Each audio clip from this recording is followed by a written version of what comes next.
Fortune Tours presents Destination Diaries.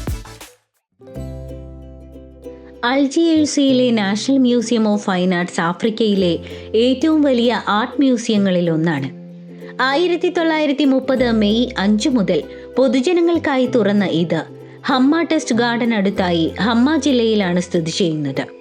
8,000-ഓളം കലാസൃഷ്ടികൾ ഉൾക്കൊള്ളുന്ന ഈ മ്യൂസിയത്തിൽ പെയിന്റിങ്ങുകൾ, ഡ്രോയിങ്ങുകൾ, കൊത്തുപണികൾ, പഴയ പ്രിന്റുകൾ, ശില്പങ്ങൾ, പഴയ ഫർണിച്ചറുകൾ, അലങ്കാര കലകൾ, സെറാമിക്, ഗ്ലാസ്വെയർ എന്നിവയും ഉൾപ്പെടുന്നുണ്ട്. ഇതിന്റെ പ്രിന്റ് ക്യാബിനറ്റിൽ ഏകദേശം 1,500 കൃതികൾ അടങ്ങിയിരിക്കുന്നു. ഒരു പൂന്തോട്ടത്തിനോട് ചേർന്ന് 4,000 ചതുരശ്ര മീറ്ററിലധികം വിസ്തൃതിയിലാണ് national museum of fine arts നിർമ്മിച്ചിരിക്കുന്നത്. ഇതിൽ 3 പ്രദർശന നിലകൾ ഉൾപ്പെടുന്നുണ്ട്.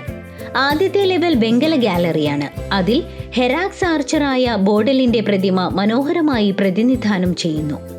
രണ്ടാം നിലയിൽ സ്ഥിരമായ ചരിത്രശേഖരങ്ങൾ, ലൈബ്രറി, പ്രിന്റ് റൂം എന്നിവയുണ്ട്. അൾജീരിയയുടെ സമ്പന്നമായ കലാപരമായ ഭൂപ്രകൃതിയുടെ അഭൂതപൂർവമായ ഒരു കാഴ്ച പ്രദാനം ചെയ്യുന്ന കലാപരമായ ആവിഷ്കാരത്തിന്റെയും സാംസ്കാരിക പൈതൃകത്തിന്റെയും ഒരു ദീപസ്തംഭമായി അൾജിയേഴ്സിയിലെ മ്യൂസിയം നിലകൊള്ളുന്നു.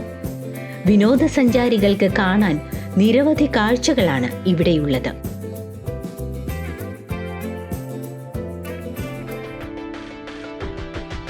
Fortune Tours presents Destination Diaries.